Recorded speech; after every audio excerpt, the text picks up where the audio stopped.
Ready? Okay na po.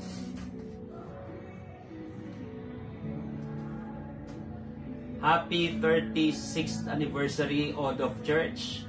Naniniwala ako na kung saan may maganda pang nakalaan para sa inyo. Salamat sa pagiging part ng inyong church. At naniniwala ako na ika nga ni Pastor Jeff na marami po sa inyo na patuloy na sumusubaybay sa akin. At least nagkakaroon pa rin tayo ng connection. So thank you for being part of my ministry and even your ministry. Salamat, binigyan niyo rin ako ng pagkakataon.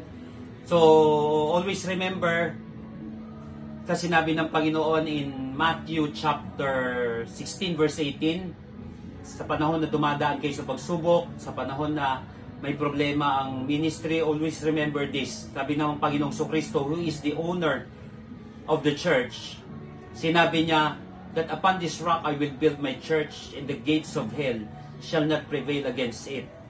Naniniwala ako na maganda ang destiny ng church ng ating Panginoong Kristo. Continue to follow Him, continue to make disciples, at naniniwala ako na kahit na sino ang bumangga sa kanyang church ay magpapatuloy ito. So once again, happy anniversary everyone, and keep the fire burning.